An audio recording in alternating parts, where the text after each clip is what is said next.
Excellent. Oh, good. And that's Dr. Azmi, who has been in correspondence with you as well. Hello, nice to meet you. Sorry for the delay. No worries, that's fine, thank you.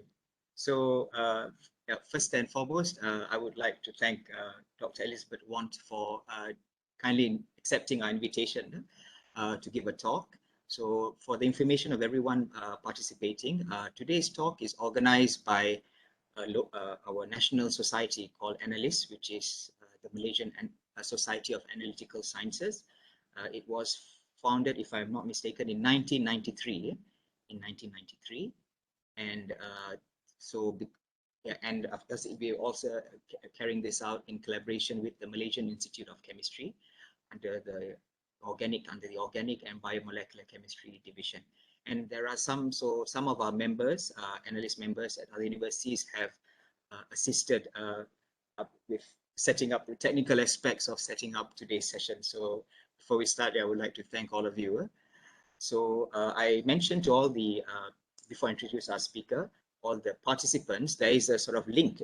That's right, isn't it, Dr. Azmi, for attendance, to record the attendance of the participants, because for those of you who need e-certificates, it will be issued by our society. So yeah, please, if you need it, please complete that link. And what will happen is we will, I believe that you can type the chat box will be accessible to all the participants. So if you have questions, could you please type your questions in, and what we'll do is we'll collect all the questions, and then I'll read them out to Dr. Elizabeth to answer. So yes, is there anything else you would like to add, Dr. Azmi? Yeah. I'm sorry, I can't hear you, Dr. Azmi. Yeah, tak dengar. Yeah.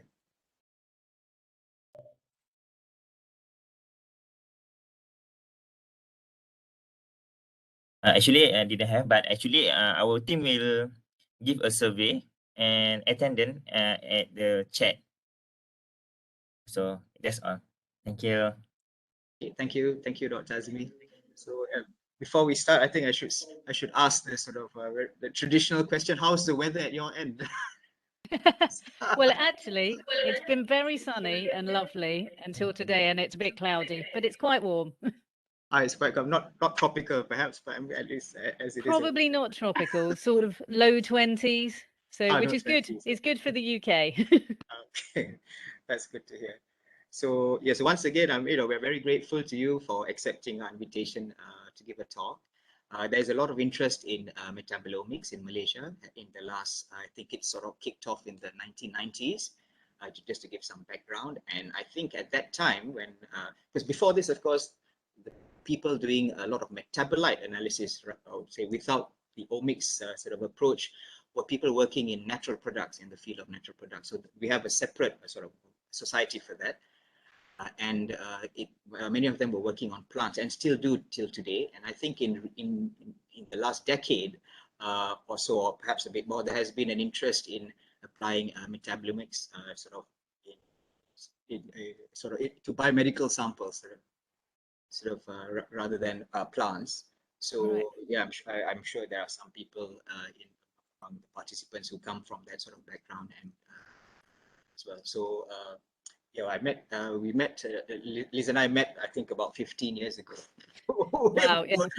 When we both got jobs at Imperial, but I ended up going back to my old place because of some technical issues, contract issues, and Dr. Liz stayed on. So, and yeah, it's nice to see you again after a long time. And we met briefly in the UK before I returned to Malaysia.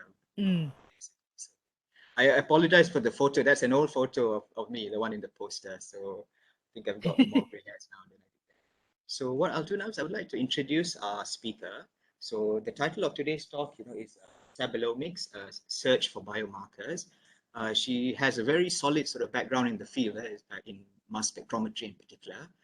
And so Dr. Liz is currently a senior lecturer at the Department of Metabolism, Digestion and Reproduction at Imperial College. She joined Imperial College in 2006 after working as a postdoctoral researcher at the Scripps Research Institute in the States. Prior to that, Elizabeth obtained her PhD in clinical biochemistry from King's College. And at At Imperial College, she was initially a postdoctoral researcher before becoming a lecturer in 2007 and a senior lecturer in 2014. She is also the director of the Imperial International Phenome Training Center, which runs several courses every year. So some of you may not be familiar with the term phenome, so maybe that's something Dr. Elizabeth can, share with us, enlighten us about it, or those of us who are not familiar with it. So as I said before, she has, extensive, very solid background in mass spectrometry. So she has 25 odd years, more than 25 years of experience in mass spec and chromatographic techniques, and has been spent the last 20 years working in the field of mass spec based metabolite profiling.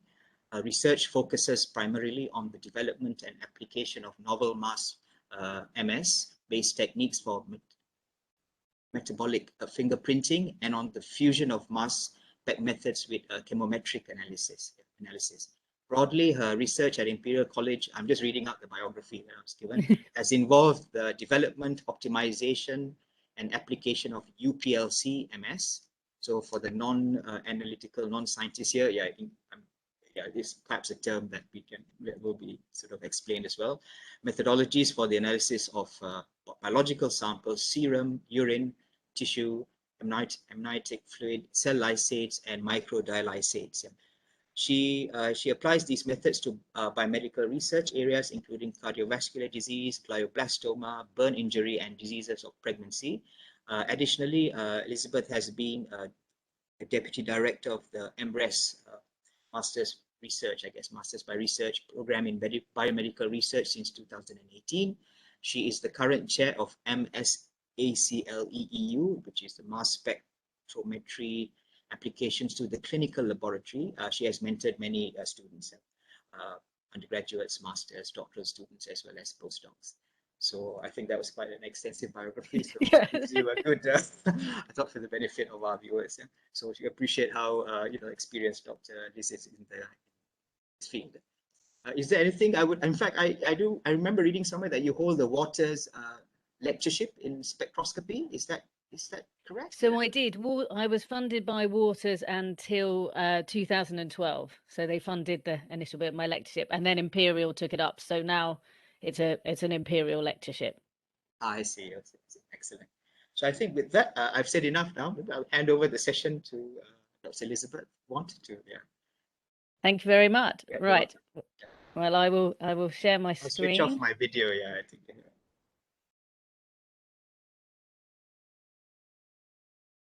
Hopefully this is going to work well. Sometimes it seems to take a while to go into presentation mode. So thank you very much for your kind introduction. I'm very pleased to be able to speak here today. So here we go. Yeah, sometimes it takes a little while to load. So yes, it's an honor for me to speak to you today. So apologies for the initial technical issues, but I think once it gets started, it does this to me on Teams and things as well. I think it's quite a big PowerPoint file. So hopefully everyone can see that and hear me okay? Yes. So great. So I'm here today to talk about metabolomics searching for biomarkers. So as the introduction said, so I'm based at Imperial College London in the section of biomolecular medicine. So what I thought today I would do is divide it into three parts, really. So I'm sure many of you know what metabolomics is, but I'll talk a bit more in detail about what it is and what affects, how we collect metabolic profiles, what affects the metabolic profiles, talk a bit about the technologies and the assays that we use for this. And then I thought it'd be nice to show you a couple of my kind of projects and case studies. So I've chosen burn injury and cardiovascular disease as two of the main ones, because I think they're nice examples of where we've been able to use our technologies. And then I sort of end a bit on sort of surgical sort of metabolomics, or metabonomics, as it's sometimes called, in the group. So let's talk first of all about what metabolomics is. So broadly, so everyone knows what I'm talking about, it's the measurement of low molecular weight metabolites. So it's typically under a kilodalton, and intermediates of these in, I've said, a biological system. So really any biological sample.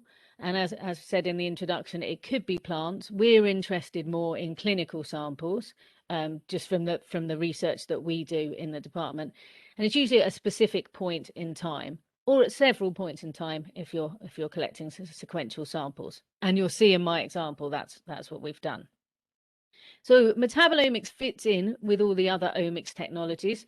So we have proteomics, transcriptomics, and genomics. So where obviously you can measure proteins and changing proteins, changes in genes. But the advantage with metabolomics is it's generally considered to be closer to the phenotype. So when I mentioned about the Imperial International Phenome Training Centre, our phenome is sort of the collection of the omes, really. And so sort of having a systems-wide view of what is going on in the body. So what we kind of hope with metabolomics is that it can be closer, maybe reflect more quickly something that's happening due to disease or maybe a therapeutic intervention. Now, what I'm going to talk about in subsequent slides is some of the influences on the metabolome, which leads to some of the challenges in metabolomics. So for ease, going back to sort of chemistry, what is a metabolite? Now, the types of molecules that we are measuring can range from organic acids, up here, lipids, although there is a separate field of lipidomics, we would tend to capture lipidomic information in our metabolomics assays. So within our group, we would consider lipidomics part of what we do. Sugars as well, although they can be much harder to measure with some of our mass spec assays, but we are interested in those. Amino acids, we do actually have assays for those up here, and also sort of hormones as well, and maybe small peptides, because as I said, we measure up to about 1 kilodalton. So this will capture some peptides, although we don't specifically optimize our methods for these. So where can we find these? Well, I've already alluded to the fact that we can look at many different biological samples. And we do tend to look at very different ones in the department. So we have assays set up to look at cell lysates and media. And I've set this up very simply as sort of increasing difficulty in obtaining the samples. So obviously cell lysates and media, very easy generally to grow and harvest, and we can get a lot of information for those. And then obviously saliva, there's a lot of interest in saliva for hormones in particular, but also urine, dry blood spots, we're interested in looking at these. And then we get into sort of perhaps more clinical samples apart from urine, so serum and plasma, fecal samples as well, a lot of interest in those, particularly for colorectal cancer, inflammatory bowel disease. And then obviously CSF, cerebrospinal fluid, and tissues are more difficult to collect, more invasive, but they can also provide great information depending on your biological question. So really, we could take any biological sample, extract the metabolites from it, and profile. But is metabolomics new? Now, I'm sure many of you won't be surprised to know that really no. Even in medieval times, it was worked out. You can see my little diagram on the left here. This is the urine wheel. It was known that changing in color, smell, and even taste in urine was indicative of certain diseases, such as sweet tasting or sweet smelling urine was indicative of diabetes. So it was known many hundreds of years ago that our biofluids could provide metabolic information. And obviously the techniques have been refined over the hundreds of years. And so in the 1900s, gas chromatography was used quite extensively. And obviously now more liquid chromatography and NMR for metabolomics or metabolic profiling or metabonomics. So if you hear a lot of these phrases or terminology in the literature, really they're interchangeable now.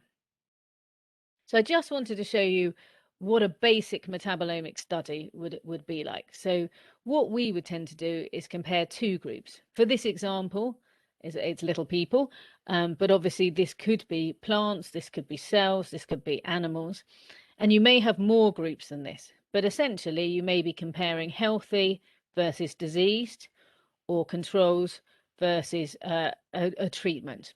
So you're going to collect the metabolic profiles from a biological sample from these groups, so which is shown in this diagram here. So it might be urine.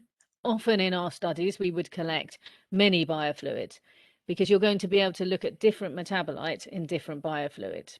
So we would often collect serum and urine because urine will contain a lot of gut bacterial co-metabolites, whereas the blood won't. And the blood, you can look at lipids, whereas you won't see those so much in the urine.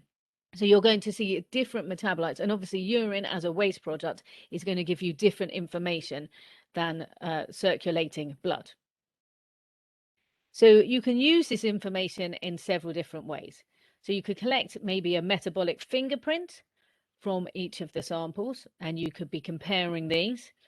Or you could look at these, what we might say is the entire metabolic profile by different statistical analyses. And in this example here, there's thousands of samples. These are urine samples from a study called INTERMAP, which is run within our group. And we were looking at different urine samples from people of different countries. The information's come off this, but this is Americans, and we've got Japanese and Chinese here. And we were looking at risk factors for cardiovascular disease, diabetes, etc., and profiling thousands of samples. And so this one is mass spectrometry, and this one actually, the profiles were generated using NMR. And I'll talk a bit about these in a moment. So what can we use metabolomics for? Now, this picture in the middle is just showing the largest cause of death worldwide.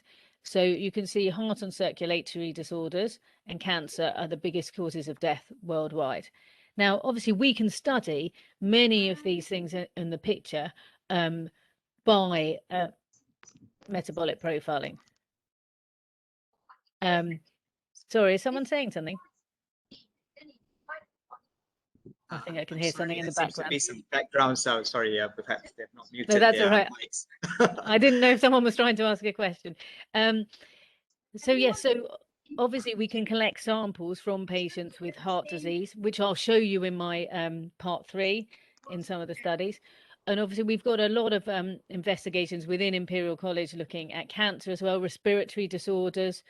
But really, most of these, apart from obviously things sort of as war, etc., are ones that we could actually investigate using metabolomics. And there's various ways we can apply it.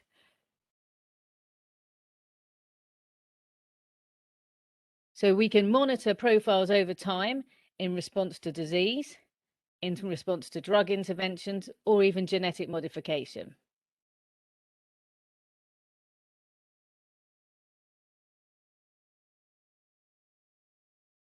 I don't know what's happened here. Oh, there we go. And we would do these a lot of the time because in response to disease, perhaps it would be a cancer study, and we may be looking at different stages of cancer, and we may be trying to be able to differentiate different types of cancer or different stages of cancer. We may want to look at predicting how people would respond to treatment and whether they would respond to one type of treatment over another. We may want to try and predict how the disease is going to progress. We can also try and discover different drug targets, which I'll show you in the cardiovascular disease example. But a lot of the time for metabolomics, particularly in an untargeted setting, you're looking to discover perhaps new biomarkers, and these may be then going on to the clinic. You may just want to be able to generate hypotheses or understand the mechanisms of disease, having a bit more of an idea of what is going on. And that's when it's really useful to combine with proteomics or transcriptomics, because on its own, metabolomics will be difficult to give you the full picture, which is why I show this picture, which obviously you can't read, but just to say metabolism is so complex. And there's so many different metabolites, secondary metabolites. You know, they're not all known, and they're not all annotated in databases at the moment. So, and because each disease is obviously very complex, there's a lot of factors going on. We can get a certain amount of information from metabolomics, and as I said, then you can link it to proteome changes as well, genomic changes as well, and get a fuller idea of what is going on in each disease state. So we now have a proteomics, well, our group as a whole, we're in the Division of Systems Medicine. We have a proteomics group and a genomics group. So now we have the ability to link up these omics to find out more about diseases. So before we look at some of the studies, what can affect your metabolic profile? Because obviously I've shown that you can take a urine sample, you can take a blood sample, you can profile the metabolites in there.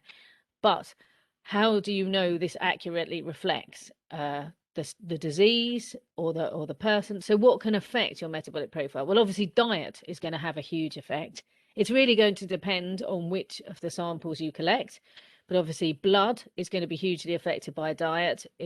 Depending on whether you've taken a fasting sample or not, you're going to get huge increases in lipids after eating. Obviously urine as well is going to be affected. You're going to see a lot of waste products in there. Diet, as I say, and then exercise, whether you're fit and healthy, whether you're obese, your metabolic profile again is going to be different. And in some of the studies that we've run, say that in the INTERMAP study that I mentioned, it was easy to pick out some diabetic patients or pre-diabetic patients who were unaware of their status. It was quite obvious from their metabolic profiles, particularly by NMR. So we can definitely see some differences there. And there's a lot of studies in the literature looking at the impact of exercise, elite athletes, etc., on the metabolic profiles. There's also the gut microbiome. We have a large research interest in that at Imperial College as well. I've already mentioned you can see gut microbial co-metabolites in the urine. So this can give you an indication of the status. And we also do look at vaginal microbiome as well. So we try and link bacterial species with the metabolic profile. So we have an active group at Imperial doing that. Obviously, medication, I've mentioned already. With human studies, clinical studies, this can often have a huge impact. And it's really important, where possible, to know what metabolites, what drugs that the patients have been taking. So you can look for those metabolites in the profiles, look for impact on endogenous metabolites, and also look for the drug metabolites themselves. Environmental impact as well is huge. And we've had several studies at Imperial. One of them is called the Helix study, where we're looking at environmental impacts on pregnant women, say from the drinking water and from if they were near air pollution, and looking at impacts on children in later life. So neurological development and respiratory development. And also there's the genetics at play as well, which I've mentioned, which is why you need to integrate the omics. So obviously there's a lot that can affect the metabolic profile, and we need to bear this in mind depending on the type of study that we run. So let's move on to how we would actually measure the metabolites. So I've obviously mentioned a bit about GCMS, LCMS, and NMR. So you can see these are going to be the main techniques that we use. So for example, if we take a urine sample, and you can see on the right-hand side, the sort of breakdown of what is in the urine sample. So you can see we're going to have a lot of sort of polar molecules. We're going to have sugars in there, some hormones in there. We're also going to have some triglycerides and cholesterol in there. So the amount of sort of fats and lipids in a urine sample will depend on the health of the patient. And there's certain diseases where you may see more lipids, but typically we wouldn't tend to detect too many of those. So we would use NMR and mass spectrometry. Now, because I'm a mass spectrometrist, the examples I'm going to show you are based on that. But we would typically run samples through both if we had enough sample, because there's certain groups of metabolites that may show up better through NMR than mass spectrometry. And I'll talk in a subsequent slide about the advantages and disadvantages. So we would run the sample, we prepare the sample, run it through one or both of these technologies, generate our metabolic profiles. Then we would perform statistical analysis, both multivariate and univariate statistical analysis, to be able to map these profiles in space, be able to visualize them, look for outliers, look for clustering, to see how closely our samples group. Then we would often perform pathway analysis. We need to find a biological interpretation for what we found, and some metabolite identification. So this is just showing our labs at Imperial College. So for NMR spectroscopy here. And then we actually have an academic lab for mass spectrometry, and also what we call the National Phenome Centre. So the phenome word coming up again here, where we have a really nice array of mass spectrometers to do what we would call sort of metabolic or molecular phenotyping. And when I say that kind of terminology, really that is sort of large scale metabolomics, really. So running hundreds or thousands of samples from clinical or epidemiology studies. And so we do it on a smaller scale within the academic department. So the examples I show you are more exploratory and slightly smaller scale studies. NMR has its advantages. So it's reproducible, it's non-destructive, which means you could reuse the sample time and time again. And it's often good for metabolite identification. A lot of the metabolites in typical biofluids are well characterized, but obviously it has some disadvantages that it's not as sensitive as mass spectrometry. So this is why often we would use this. You get a higher sensitivity with mass spectrometry, and you can get better specificity, particularly if you run targeted assays. And we have several targeted assays looking at biogenic amines, bile acids. We have some semi-targeted lipid assays as well. And obviously you can perform metabolite identification with mass spectrometry. Sometimes it's not that quick and it's not that straightforward. It's still probably the bottleneck in metabolomics is identifying the metabolites. Because one of the advantages of mass spectrometry is you can see hundreds or thousands of potential metabolites in your samples. Now, we wouldn't tend to identify all of those. We would perform our statistical analysis and elucidate which metabolites we think are the discriminatory biomarkers, which will be interesting to take forward. And then we would identify a subset of the ones that we detect. So if we move to UPL-CMS, now it has huge advantages for complex samples, such as any of the biological samples that I've been talking about. So I've made this very kind of simple diagram here, but if you imagine we've got a sample containing a mix of metabolites, obviously we're going to separate them out with chromatography. So you could directly infuse your biological sample into a mass spectrometer. And if you've got a very high resolution mass spectrometer, which is able to differentiate between metabolites of very close mass, then you can perform these kind of assays without separation. But there are always limitations. So we prefer to separate out our samples using chromatography and then detect them by mass spectrometry, because then you've reduced what we call the ion suppression of competing metabolites or competing ions entering the mass spectrometer at the same time. So you are able to get better separation, better detection, and better quantitation. So you'll see in my examples that we've used UPLC, so ultra performance liquid chromatography, coupled to mass spectrometry. So I think I've already given away probably why we would use it, but it is amenable to many different sample types. And compared to GCMS, the sample preparation is often quite simple. We don't tend to derivatize the samples, so adding a functional group to them, unless we're looking at specific groups of metabolites. So for amino acids, we do this, and it can improve retention on the column and ionization. But our main advantages are that our assays are often quite rapid with UPL-CMS compared to GCMS or traditional HPLC. So a lot of our methods in the targeted methods are 5 to 7 minutes. And in our sort of untargeted methods, where we're just doing a global profile, our methods are around 15 minutes per sample, so which is pretty high throughput. It's obviously very sensitive, and part of this is the ability to separate out many compounds. And we have a range of column chromatographies, as you would for HPLC, which allows you to look perhaps with HILIC, so hydrophilic interaction liquid chromatography of very polar metabolites. And then we've got columns that are amenable for lipids and for sort of the mid polarity range metabolites, which I'll show you in a subsequent slide. So this is how we would do our metabolomics approach. So for a urine sample, we would tend to run what we call reversed phase UPL-CMS, and this is when we're looking at moderately polar to non-polar compounds.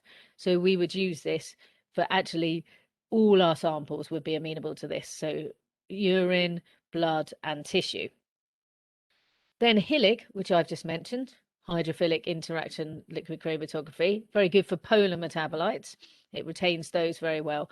So urine obviously contains a lot of organic acids, amino acids, so very amenable to HILIC. But you are going to see these types of molecules as well in blood and in tissue.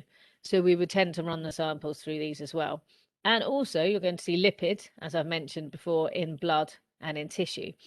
So you can see that you're probably going to end up running more than one assay for a certain biofluid. So depending on whether you've got enough sample, you may have to limit what you run. But often with urine and blood samples from clinical studies, we're going to have enough, because you only really need 10 microliters, 20 microliters or so of sample to run these assays. So we're normally not sample limited. So obviously there's a time component and there's a data analysis component in this. But generally, we're going to be able to run these different assays, and you're going to be able to get a lot of information, and again, complementary information. So you'll have complementary information between the different sort of biological samples, and also between the different approaches as well. And I've just put some of our papers down the bottom here. This is just an example of human urine profile, actually by UPL CMS, that was run at the Phenome Centre.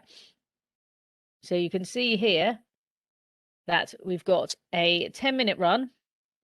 So there is a wash time at the end, so it's actually 15 minutes, but you obtain most of the biological information in this kind of first 10 minutes. So you can see a lot of information in there. We've annotated a fair few of these metabolites to date. And what I should say as well is, in mass spectrometry, you have two ionization modes: positive ionization mode and negative ionization mode, where you're going to again get different types of metabolites being shown. So and this is I think this is a negative mode example here. So to summarize the metabolomics workflow before I talk about the studies that we've run. So we've got our sample.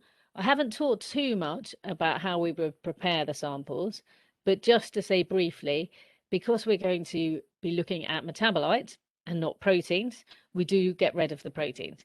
So for urine, it's quite a simple sample preparation, because you're unlikely really to see proteins, again, unless there's a certain disease state.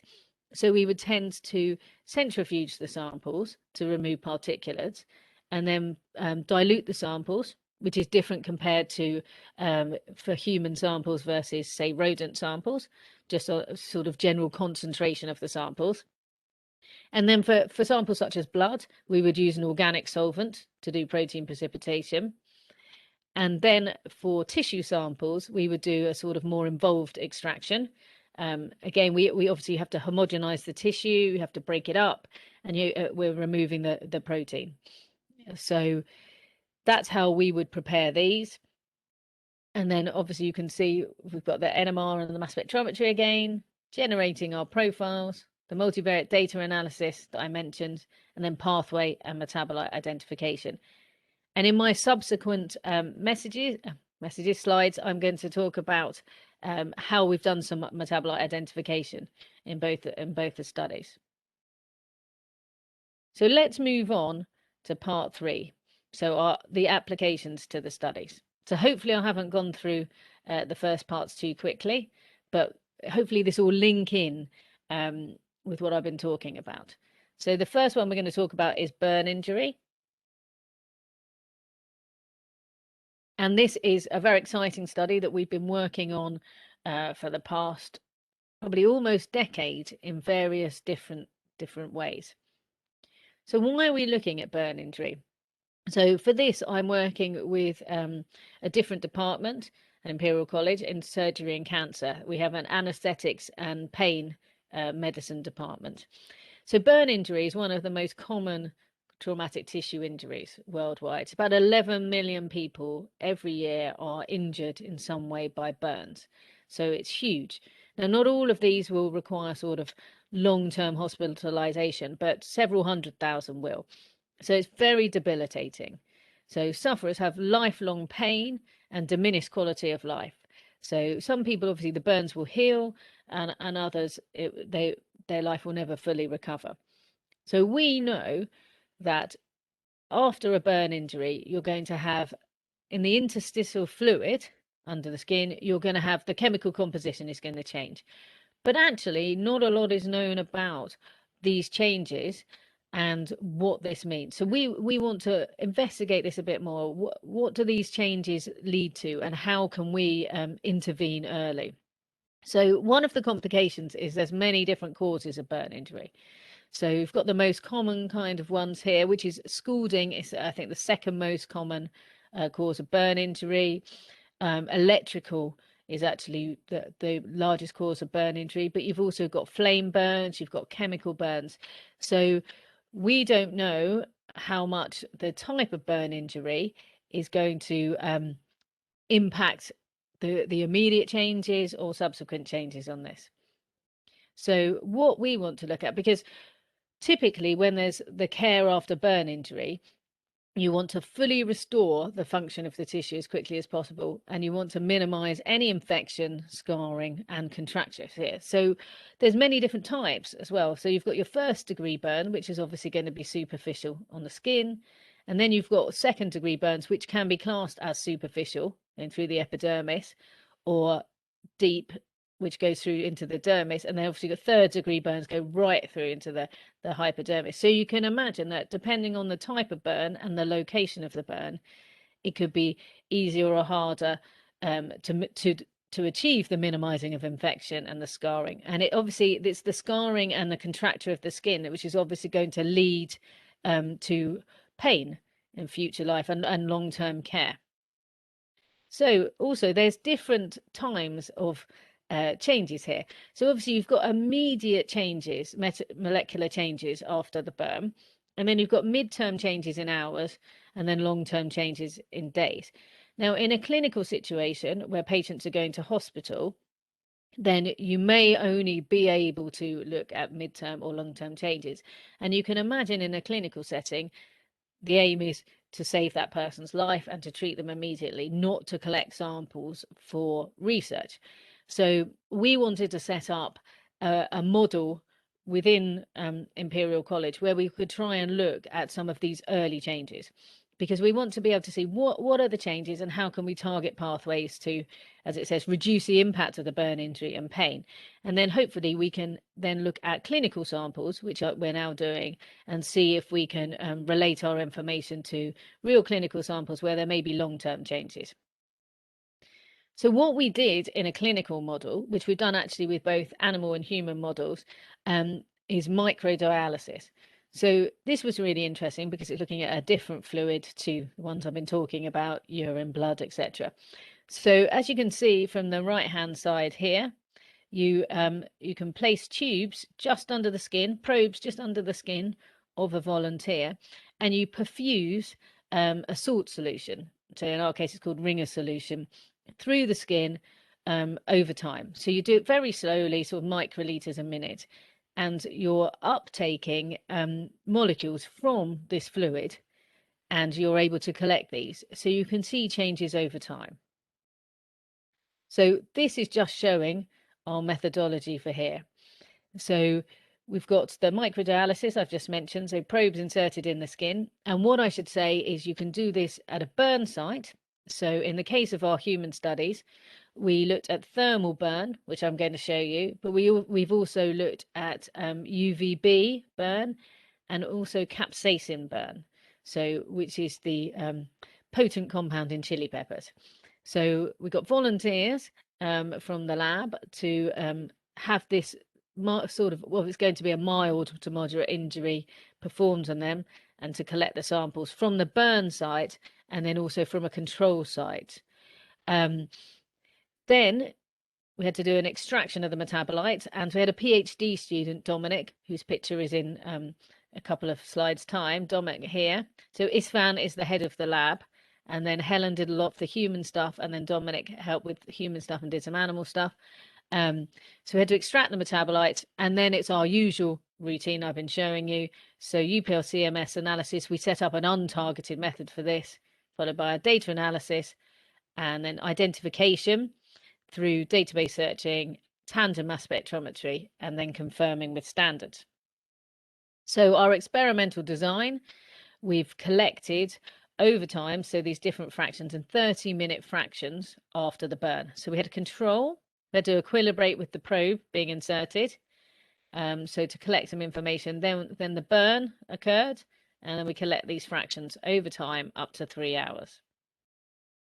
And the analytical conditions I've just put here for information. So it was a reversed phase assay in positive and negative mode, looking for polar metabolites and also lipids. We were able to capture these in the same run. We also measured cytokines separately using a Luminex platform, so we could have a look at cytokine changes, which obviously we expected to see some, and we had data for about 11 cytokines. So although we measured 27, we were able to really look at useful data for 11. So having a look at some of the results, I could just explain briefly that we had quality controls, which are pooled samples, so we can see about stability and reproducibility of the instrument. And then we've got in red, we've got our burn samples, black are controls, and then these are obviously the blue are after the probe's been inserted, but before the burn. So you can see there's a huge difference between burn and control, as we expected.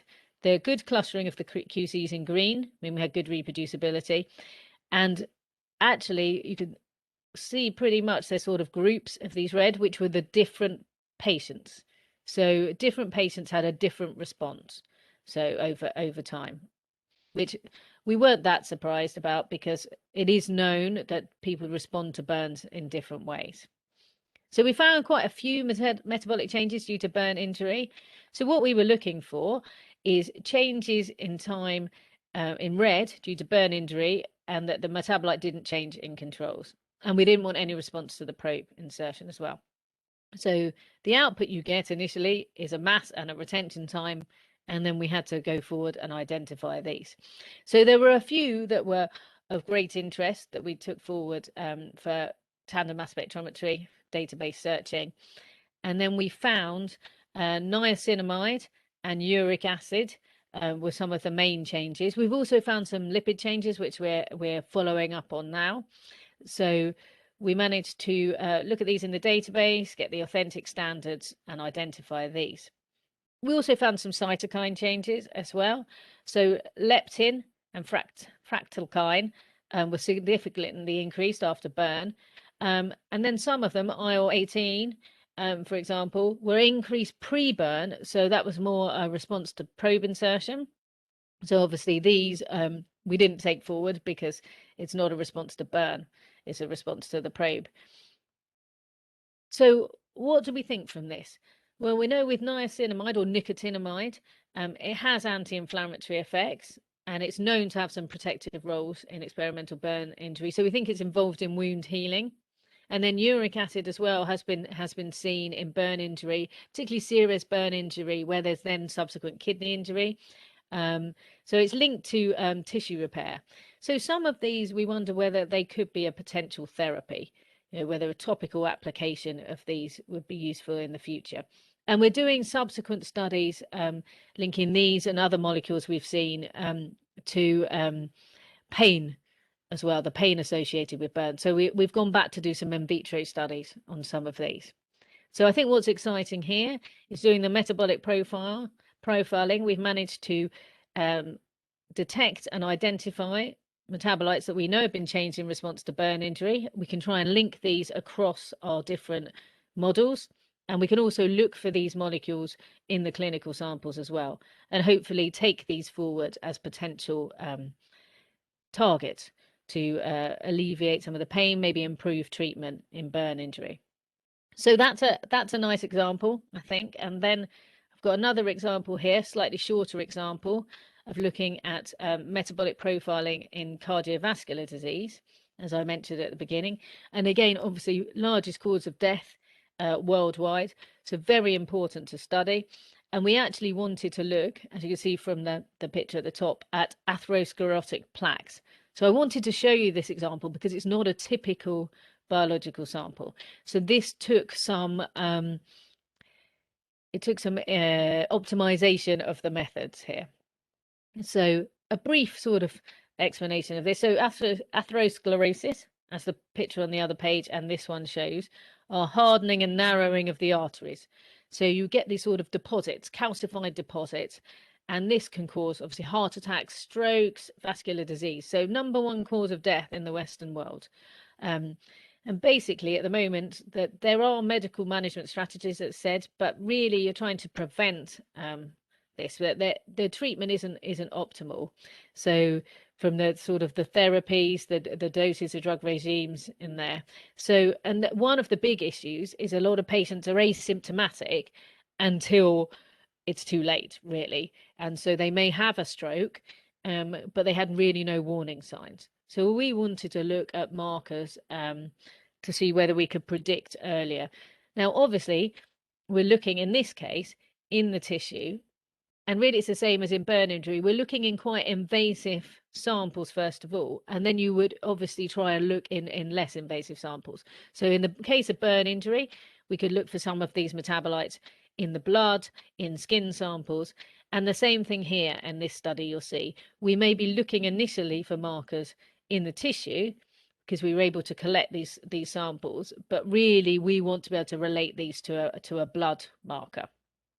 So, but this was part of a PhD. One of my students, Panos Vorkas, did a lot of work on this, and he looked at veins and atherosclerotic plaques. So I've mentioned some of this on this slide, but obviously stroke being a major cause of death. So 75% of stroke patients are asymptomatic. So we wanted to see whether we could stratify patients with regards to plaque rupture risk. So this is shown, we've got quite a few papers out on this, but Panos, who's up in the top here, did a lot of work on extracting the tissue because this was quite hard tissue to work with, and then putting it through our usual pipeline here. And he ran HILIC and lipid profiling on the tissue samples, as I've mentioned, in both positive and negative mode, and was able to characterize a good couple of hundred metabolites, which is really good. So a lot of lipids and sort of smaller polar molecules and acyl carnitines, pyrimidines, purines. So and this was a few years ago now, so we've even more extensively characterized these kind of samples. So what we looked at, so we're back to our multivariate statistics again, so our principal component analysis.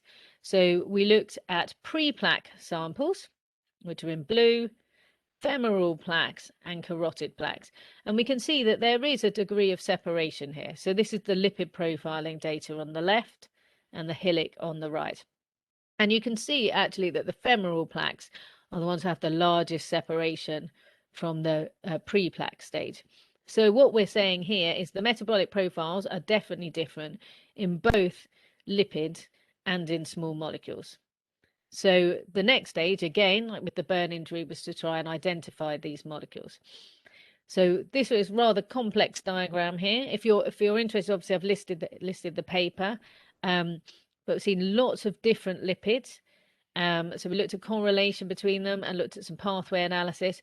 And what was interesting was there were some compounds that came out, say cholesterol, known risk factor for atherogenesis, and then we've seen some novel compounds, these phosphoranolamine ceramide compounds, which Panos was able to identify and map into the pathway. And these are compounds that perhaps could be potential drug targets. So work is ongoing clinically. Unfortunately, Panos has now moved on to a different location, but this work is carrying on. So my final example in my last couple of minutes is where can we use metabolomics or metabonomics in the future? So obviously I've shown some smaller studies here, but if we look at perhaps what we might call the patient journey, this is when phenotyping comes in and surgical metabonomics. One of the things that would be of great interest to do, and obviously Imperial College is fortunate enough, we have several healthcare trusts, several hospitals, so we can link into clinical samples a lot, is, and I mentioned this in what can metabolomics do, can we follow patients through what this says, the patient journey?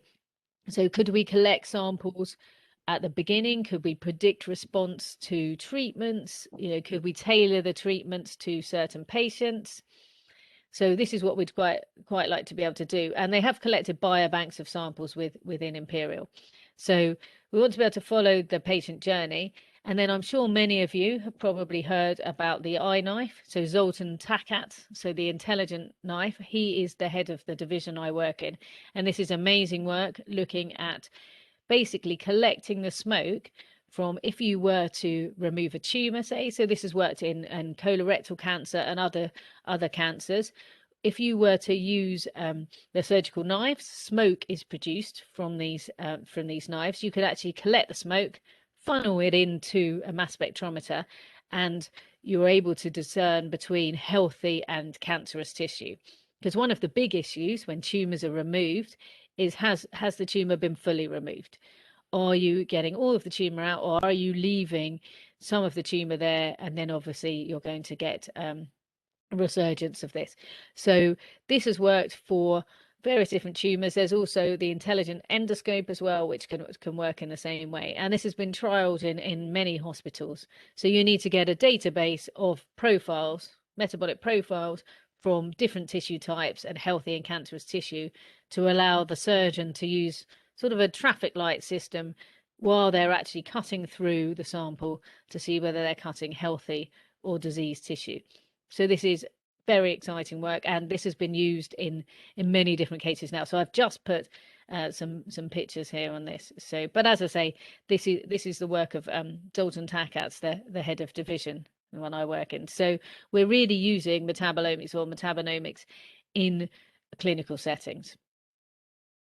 So in summary, I've gone through quite a lot in this talk. And although metabolomics has been around really for 20 odd years, it's still rapidly growing because the technologies are really improving. So NMR and mass spectrometry, as I mentioned, are the main technologies, and they are complementary. And there's been advances in the time I've been in there. When I started 20 something years ago, there wasn't UPLCMS. So we've been able to improve sensitivity, specificity, targeted assays. There's lots I haven't even been able to mention. There's sort of you can label, isotopically label, and do flux analysis. So it can be used to discover novel biomarkers. And you'll see from the literature for these various different ideas. So understanding disease, diagnosing disease, drug targets, and I ended there with personalized healthcare. So with that, I would just like to thank many people, and I couldn't fit everybody on, but obviously Zoltan Takat, I've mentioned from the surgical metabolomics. Then we've got Isvan and Helen and Dominic from the burn injury study, Panos and Elaine Holmes from the cardiovascular study. So, and then as was mentioned at the beginning, a lot of my funding came from Waters for my initial studies, and we still have very close links with Waters, and we've been doing some proteomics with them, and also the Wellcome Trust and the NC3Rs. So with that, I would like to thank you very much, and I'm happy to answer any questions. And I'll try and stop sharing now. Thank you very much, Dr. Elizabeth, for a very interesting talk. And I think this is reflected by the number of questions that we've received. We've received quite I did see them popping up as I was talking. I could see them popping up. Copying and pasting them as they popped up. Yeah. Perhaps give Dr. Liz a short break, maybe to catch your breath or have more water, drink more water. Yeah. Well, hopefully, I know because I started late. Hopefully, I'm not overrunning things too much. No, that's fine. Thank you. We're very honored and happy that you can give this talk and join us this afternoon. The questions seem to be okay. I think I'll start off with the few questions that I've compiled so far. So the first question, which was sent at 4:14, is could this I won't mention the person's name in the interest of time. Could this microdialysis be done on an organ-on-chip model? See, that's a very interesting question. It's not something we have considered so far. I mean, obviously, at the moment, you're infusing into a real patient. So if you were to put it on a chip, I just wonder whether you wouldn't be able to get the real-time information so well. But if you could, I mean, obviously we have to get volunteers or animal models, and it is invasive. So if it could move to something like that and you could reproduce it, I think that would be really advantageous. So that's something I will look into. Okay. Thank you for that.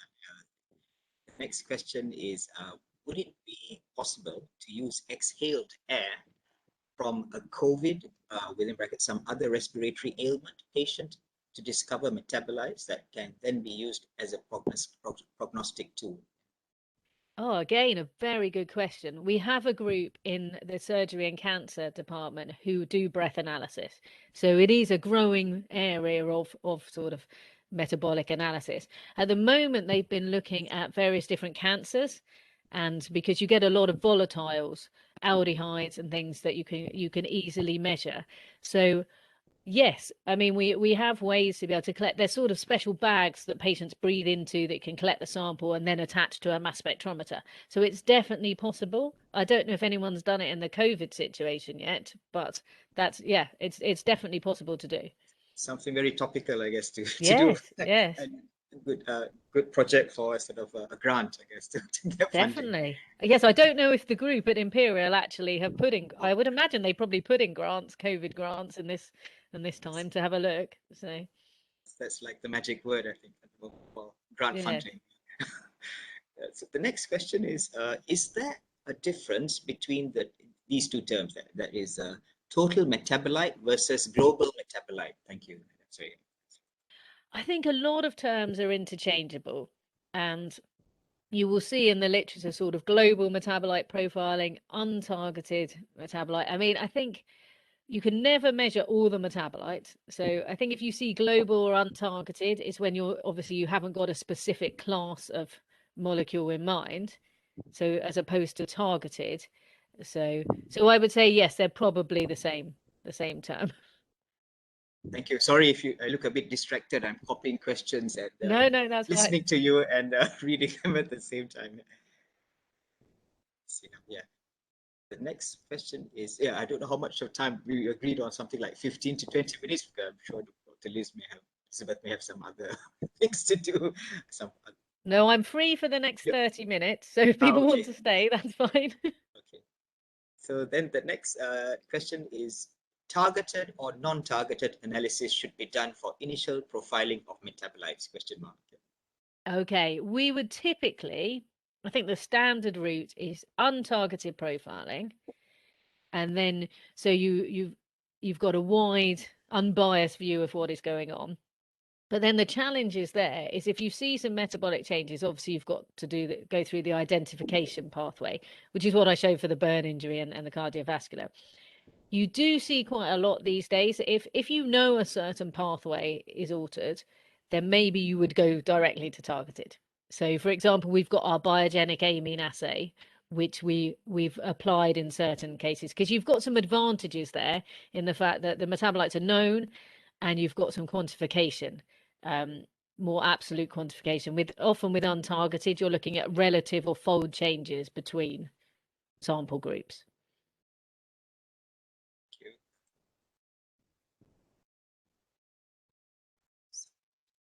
Okay, next question is, how do you determine the confidence levels of annotation in your lab? Question mark. Up to which levels of annotation will you report? I'm just reading it in verbatim.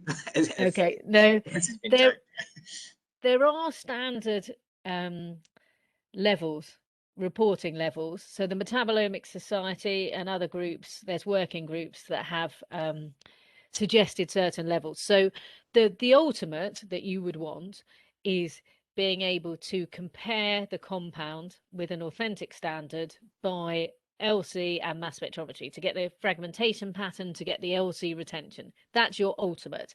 But often you can't get the standard. So then the second level would be fragmentation patterns matching to existing databases. So that's kind of, it depends which standardization you do. So, but say level 1 is matching to the standard, then level 2 is matching fragmentation pattern, and level 3 would be just matching mass to a database. So gold standard for publishing is obviously matching the standard. So we would aim for that, but it's not always possible. can I just sort of add to that question? Have you ever come across a scenario where you've had to identify something that's not in any of your databases? You've had to Yes. actually isolate the compound and then perhaps do NMR, comprehensive NMR characterization, so on? Yes, we'd actually, in my postdoc, so quite a while ago now when I was at Scripps, we identified some novel lipids. They were sort of lipid conjugates, taurine conjugates. And luckily, my collaborator was a good chemist and he managed to synthesize the compound. So we didn't go for NMR, but we went for high resolution mass spectrometry. And but it took a couple of goes to synthesize the right compound. We got the accurate mass and the MSMS, thought we knew what it was, synthesized something and it wasn't, and then went back, re-synthesized, and then matched it, as I say, sort of the gold standard there. So yes, but otherwise, yes, we would go to NMR if we could collect enough of the sample. Thank you. Yeah.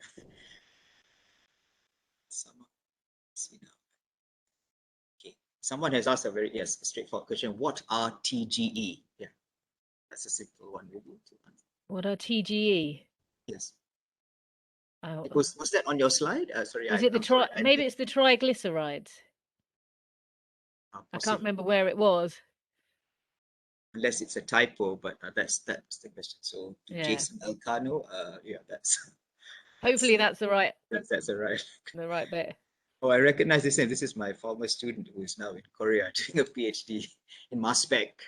I think they're developing new column chemistries. I'm not too sure what he's doing here. So he's asked, have you attempted to analyze metabolite samples without the use of chromatographic methods, such as direct infusion to FTMS machines? Yeah, FTICRMS machines. That's sort of part one. Or it's like a two-part question. If yes, what information can we gather from such approaches? Perhaps in the context of statistical analysis. Okay, we have a nanomate system which allows us to do direct infusion on very small samples. We don't have an FTICR machine. We do have some Orbitraps, so obviously similar. So yes, we've done it when we had a study that had 10,000 samples and it just was not feasible to run them by chromatography, just time-wise. So we managed to get some information from those. The problem is being able to determine the difference between isomers, obviously things like that, things that have the same mass, obviously you can't really separate. So we looked at a limited number of metabolites, and we also had some internal standards, labeled standards. So there was a degree of success, and I think it worked because we had to compromise because of the large number of samples. But I'd say our preference would still be chromatography where possible. Next question. Yeah, I may not be able to fit all the questions in the 30 minutes that you have, but we'll try our best. How advantageous would be integrating metabolomics with other omics? Yeah, question. Oh, very, very advantageous, I think. And we are doing it. I mean, there's a lot of statistical tools around to do it because obviously we're sort of seeing the downstream effects. So we're seeing metabolic changes, but we don't know, if you were just to look at the genetic changes or the proteome changes, you wouldn't know how they've impacted the metabolic profile. So it's the same way. So it just gives you a more complete picture. We're not always able to do it. Depends on but we've got a proteomics lab directly with us. We have more opportunity to be able to do this. I've been also getting a list of the questions on my phone, which is just next to me. It might be easier rather than checking the chat box.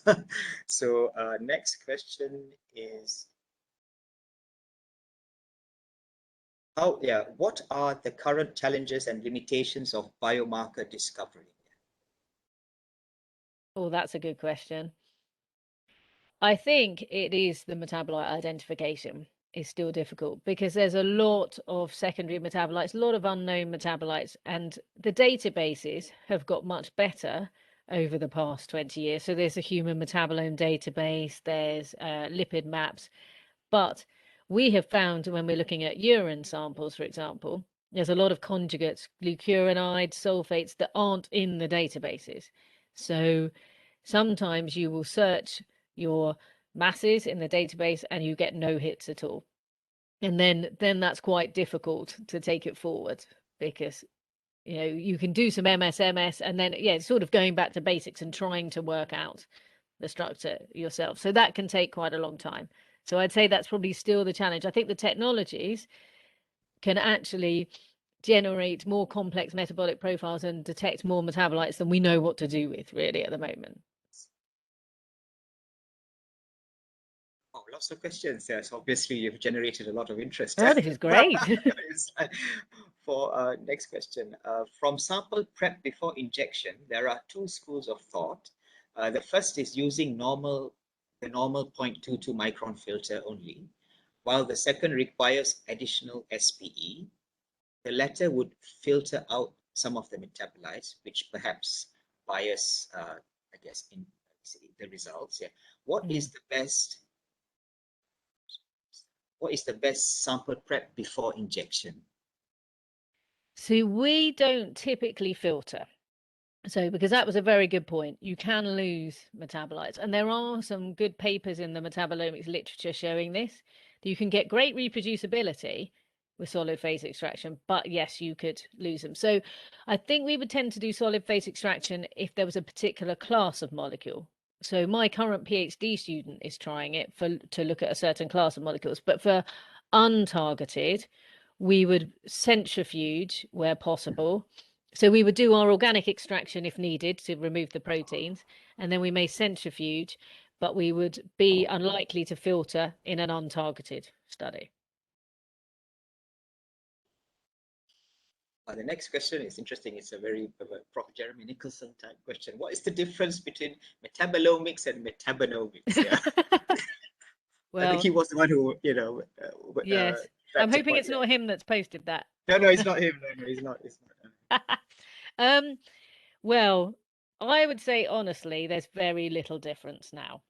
He coined that term 20 years ago, and then other people coined metabolomics. But if you were to search in the literature, if you do a PubMed search or something, they're interchangeable now, really. So that would be my honest answer. And metabolic profiling and metabolic phenotyping, a lot of these overlap now.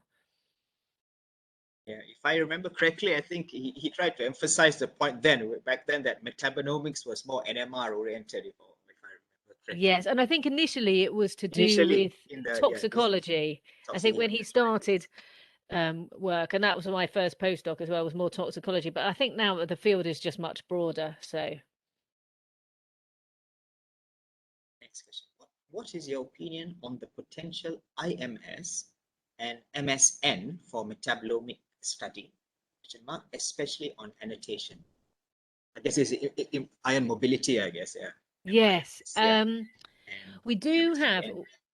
We're fortunate to have some Synapt instruments and some other ion mobility instruments, which we have been working on. And I think to get the CSS values is really helpful. And a current student in the department has found it really useful for particularly for lipids. It's been really good for lipid annotation. And they found that these cross-sectional values have really are really quite accurate and reproducible, and you can match these to databases. So I think you've just got another level of confidence. So I think if you can match mass and fragmentation and then these CCS values, it just gives you more confidence. So I would say yes. I think sometimes particularly with the early instruments, maybe there was a loss of sensitivity in the profiling, but I think things are improving as well. So I would say overall, it's a positive thing to be able to do. Thank you.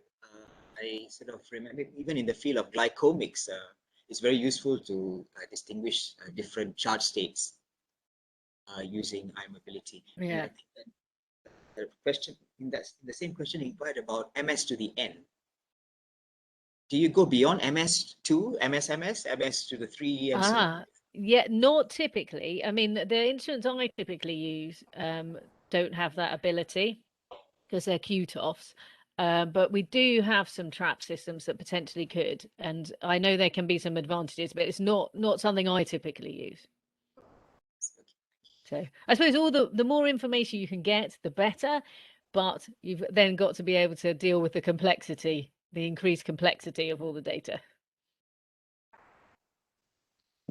This is yeah, biological related. Is it possible for some species of mice, but different gender to have different metabolite profiles? Mama makan ni. Or the background sound? There's some background.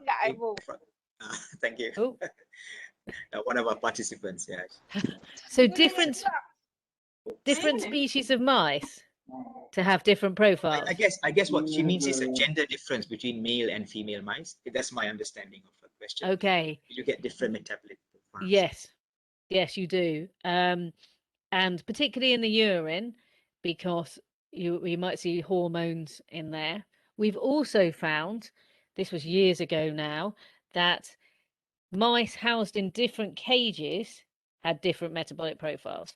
So, and sort of, I think due to their fecal metabolic profiles and things, that we did find cage differences in the metabolic profiles of mice. This was actually a study with Jeremy Nicholson when I started as a postdoc, and it was an unexpected finding that you can get this. So yes, you definitely can. So although people think animal studies are more tightly controlled, and obviously they could be on the same diet and same housing conditions, etc., we did ultimately see these differences.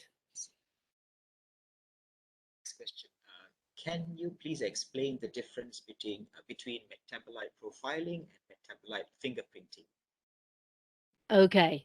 So again, probably some of these words you might see interchangeably in the literature, but I would say profiling is going to be going back to sort of the global profile, so the whole profile.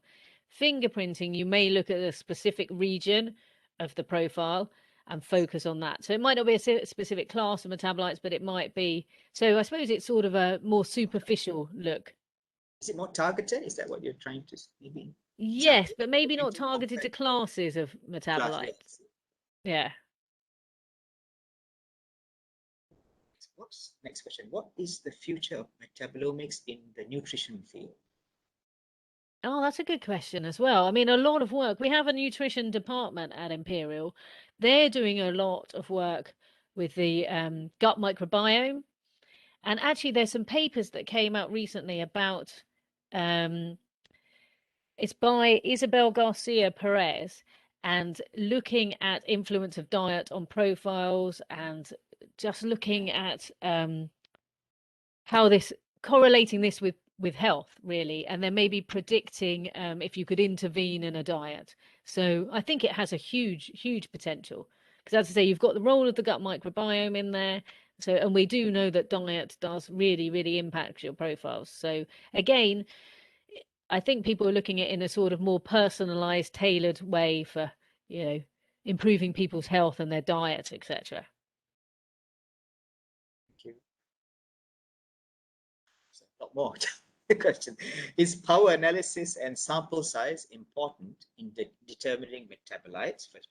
First part. Second part: what is the right sample size for metabolomics analysis? Wow, these are really good questions. This is a tricky one. This is a really tricky one, because if you're doing untargeted profiling, you don't know which metabolites are going to be of interest. So then it's really hard to do power calculations. So there are some good papers in the literature, again, coming out from Imperial. Tim Ebbles and co-authors have written on this.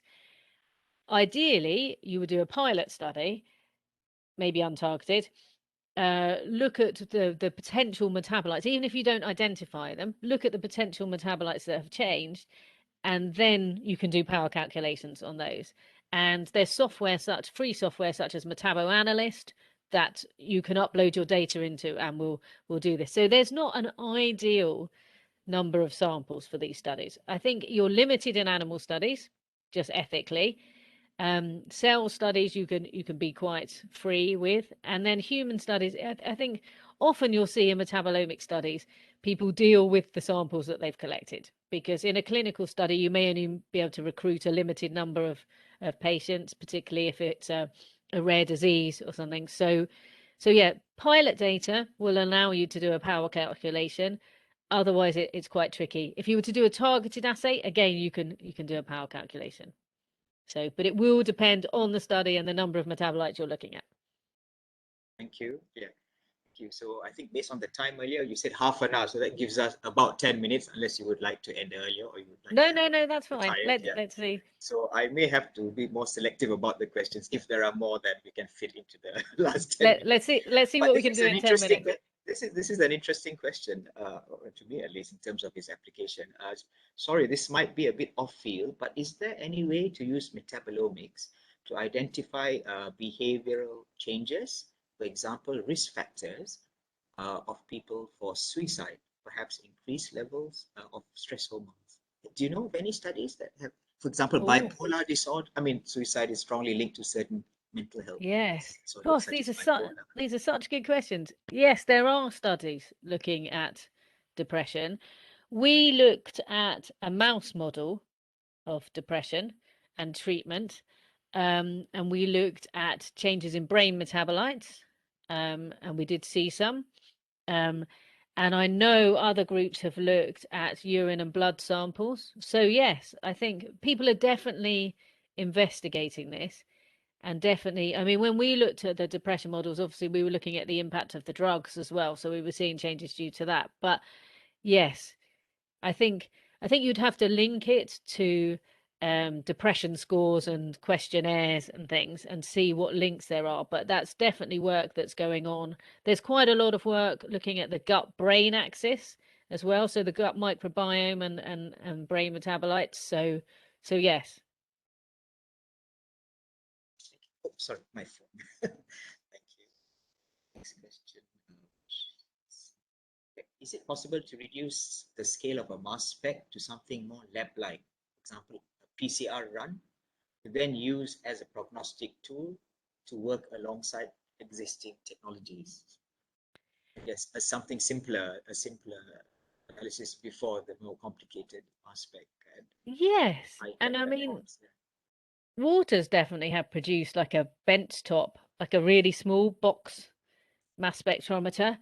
And I think, you know, obviously these untargeted discovery studies are not clinical assays. They are, you know, research ones. But I think, you know, obviously you can measure amino acids in biochemistry labs and things. So I think if you took your untargeted information and created a targeted assay, you could probably run a short assay, you know, in the same kind of way.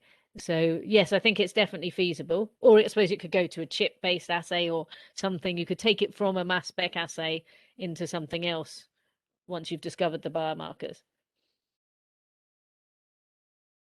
This is also a sort of interesting question on the application side. For example, can we validate findings from animal metabolomics in human samples? Yes. Yeah, animals to clinical studies. Yeah. Definitely, and you would often want to do that. I mean, sometimes you do an animal study and then you might go back and validate some stuff in vitro and then to understand the mechanism a bit more, and then you might take it forward into that. But yes, definitely, you know, we do animal study. It depends on the subject area. As I said, because Imperial's linked to so many hospitals, we often have the clinical samples to work on, but you could easily go any way through this. I remember, in fact, a spectacular example of it not correlating to the results in humans of such a study was when some colleagues of mine in the UK then claimed that discovered the male pill based on a carbohydrate type structure, but it worked. They did all the experiments in mice, so it was a male contraceptive, this compound, but it didn't work in humans, unfortunately. So what they ended up discovering was a mice contraceptive rather than the cheaper ways, I guess, to control the mouse population. So I guess there are times perhaps when they don't actually correlate. Well, that's the thing.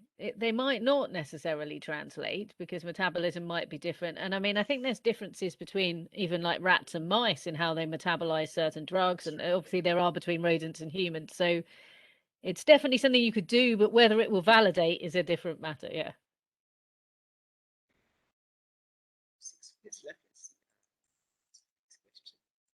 I think the next question you have sort of answered it. It's about ELISA, applying ELISA. So that would be one of the many methods that Yes, measuring exactly. metabolites. Yeah, so that has been answered.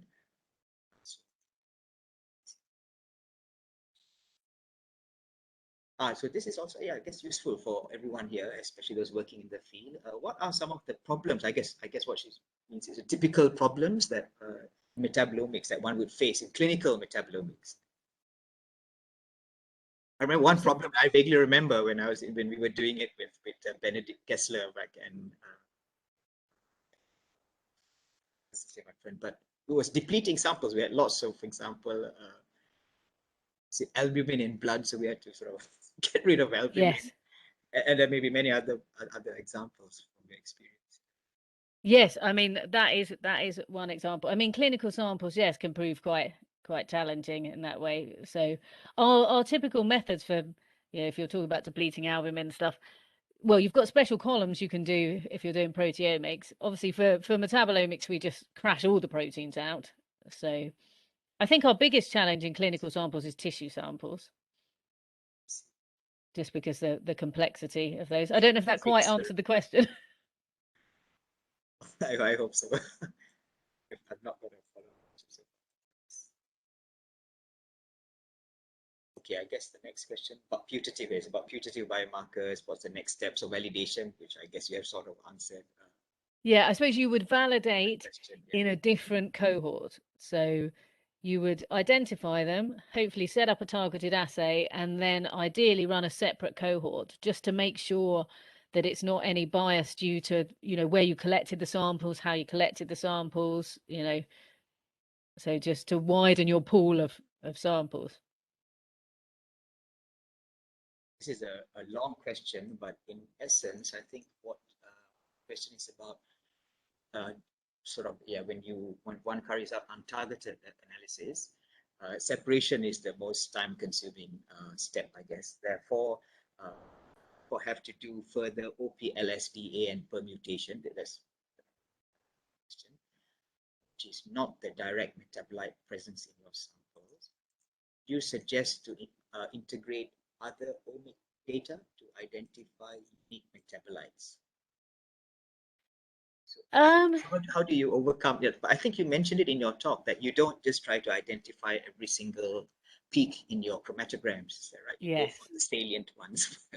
Yes. So basically, we would use our multivariate models to choose the most significant ones, and then we would apply univariate models to get significant p-values.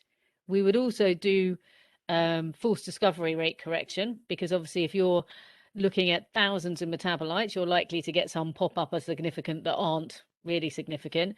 And then if they had a high significance in the multivariate and the univariate, we would take those forward. And even then we might have to have a cutoff, because you can only try and identify so many. So you might take the top 20, the top 50 and take those forward. So, but usually we would use only the metabolomics information to do this. We wouldn't bring in any other omics at the identification stage. We would bring in the other omics once we've identified them to do with the pathway analysis and interpretation. I'm just getting reminders about the time. That's all right. No, I can go for. It's all right. I can go for another few minutes. It's fine. I think that the sort of moderator is entitled to one or two questions. Yeah. If you don't mind, everybody else who's listening, but perhaps I'll wrap it up with one or two questions from me, because I do work a lot on carbohydrates. Okay. Colleagues back in the UK and elsewhere, and yeah, as you quite rightly said, it's quite complicated, just because of the basic chemistry involved. So what we use, the type of column chemistry we typically use is helic, but there are different types of helic, so we tend to use helic amide. Okay. The Waters BH columns, they tend to they sell it as an amide column, but it is a type of helic as well. Because what they call helic, the amide sort of column, helic is, if I'm not mistaken, BH. It's just a basic BH column without much modifications on it. And then, of course, people have started using HSS column, which is basically a normal phase, the high strength silica columns, which I think you also use based on. Yes. Yeah.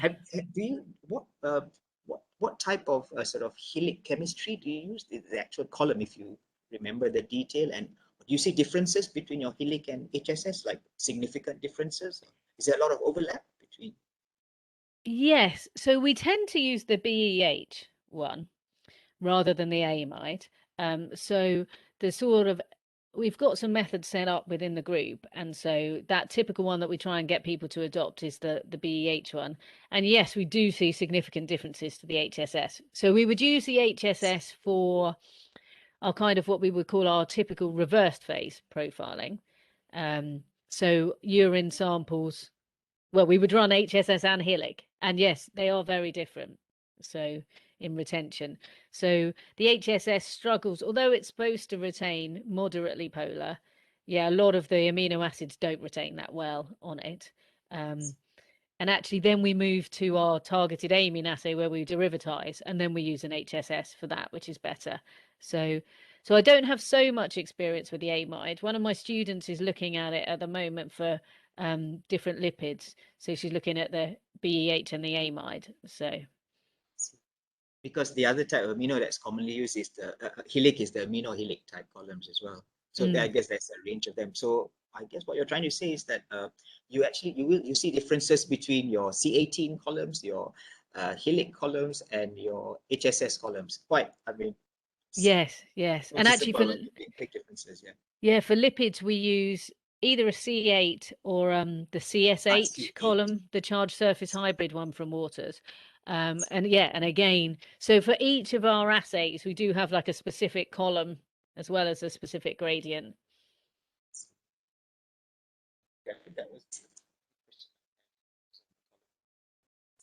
So I unfortunately have to deal with the problems glycomics or sugars, analyzing sugars, which is a nightmare because all of them have the same molecular weight and fragmentation patterns don't help a lot as well. So we have to resort to a lot of derivatization chemistry. Yeah, and that's not an area we've expanded into. Quite a specialist. There are not many groups in the UK also that do. No, I think there's one glycomics group at Imperial, but yes, that's right. We're just scattered, a few groups scattered around them, exclusively on sugars. So I think that that will be the last question. Yes, I have a message on my phone from the sort of technical team to remind everyone to please. It's in Malay, I'm translating it, to complete the attendance sheet for today's talk. And we have some of our participants are from overseas. So thank you very much for joining us from Korea, from Kurdistan in Iraq. So wow. And from the Philippines. So yeah, the few of our word must have got around. And anyway, thank you very much to all the participants for attending today's talk. And of course, I have to, of course, thank Dr. Elizabeth for giving us a wonderful talk this afternoon, a very enlightening presentation. Yes, thank you. For me, it's because I don't work. I used to work with clinical samples, but more proteomic analysis rather than metabolites. Okay. Molecules with Benedict Kessler. Yeah. So, great. Well, sorry. I hope I managed to answer most of the questions. Yeah, I think the organizer technical team also told the participants, sent a message that they are, I think, closing the session for questions. I've never had so many questions. This is wonderful. Yeah, I'm sorry. I hope you're not exhausted or we didn't tire you too much. But they were very interesting as well to listen to your answers, to hear your answers, and we wish you all the very best with the interesting research that you're doing, and perhaps I might have the chance to meet you the next time I visit. I have some colleagues and friends and former colleagues who are at Imperial, but they're in a different section, I think, different department. So, well, when we're allowed to travel again. 10 Phase is one of them, yeah. Oh, okay. Yes, I do know her. Grand old lady of glycomics or glycobiology. Yes. So let me see if there's any particular. Okay, so I would also like to take this opportunity to thank the societies involved in organizing today's talk, especially ANALIS, which is the word for analysis in Malay. And this, so for those of you who are not familiar with our society, if you're interested in what you heard today, you're welcome to join our society.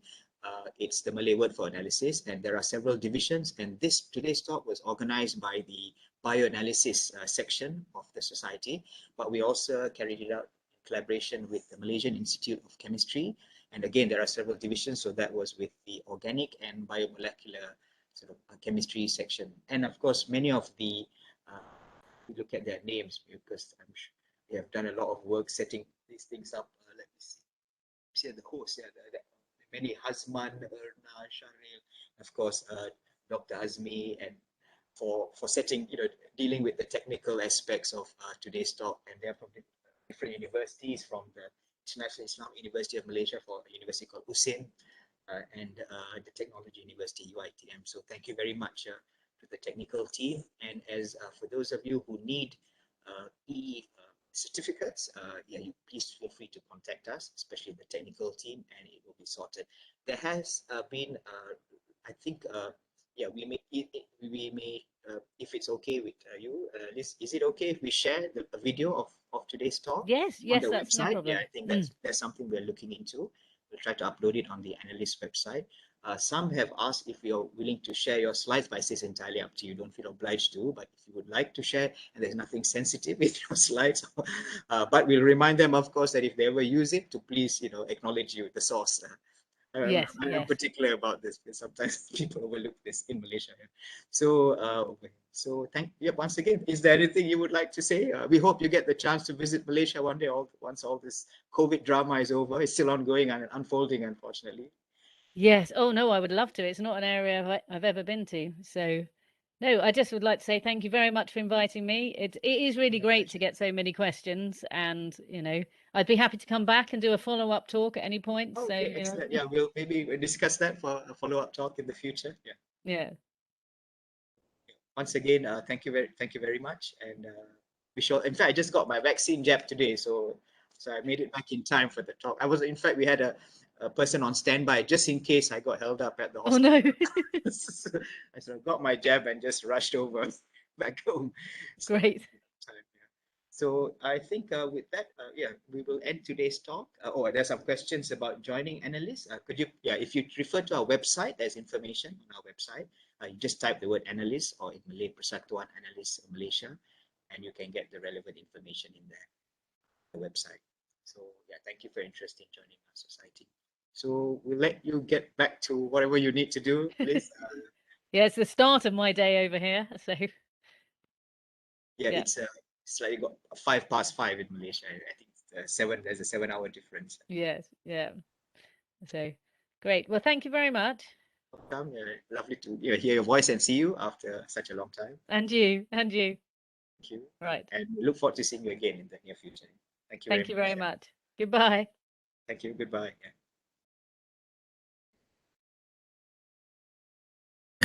So thank you very much kepada everyone, all the others, especially all the technical team. Terima kasih banyak-banyak. Thank you very much.